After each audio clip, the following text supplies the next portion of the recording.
असल में अंग्रेजी अखबार को दिए गए एक इंटरव्यू में गृह मंत्री अमित शाह ने कहा था कि बिहार का अगला सीएम कौन होगा ये चुनाव के बाद तय होगा। अमित शाह की इसी बयान ने जेडीयू नेताओं का पारा चढ़ा दिया। जेडीयू नेता गुलाम गौस ने बीजेपी को याद दिलाया कि केंद्र की सरकार जेडीयू के समर्थन से चल रही है। हमारी बिल्ली हमरे में हो, ये नहीं चलेगा बिहार में। बिहार ने बड़े बड़े तानाशाहों का सत्ता पलट देने का काम किया, इसलिए होश आवाज में बयान देने का काम किया। उनके अलावा कौन है मतलब बिहार में। इधर आरजेडी तर्क देने में जुटी है कि बीजेपी की मंशा जेडीयू को समाप्त करने की है। महाराष्ट्र में जो शिंदे जी के साथ किया वही नीतीश जी के साथ करेंगे, ये बात हम लोग बार बार कह रहे हैं, ये स्पष्ट हो गया। खास बात यह है कि इस मुद्दे पर बिहार में बीजेपी के वरिष्ठ नेताओं ने चुप्पी साध रखी है।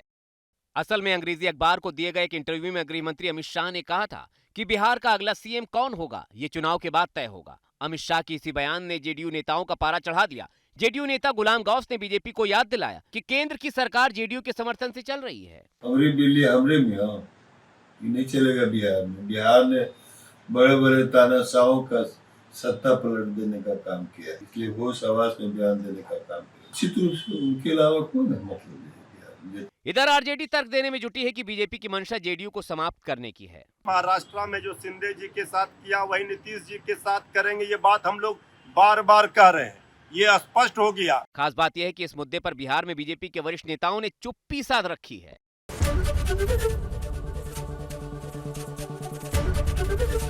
एबीपी गंगा, खबर आपकी, जुबान आपकी।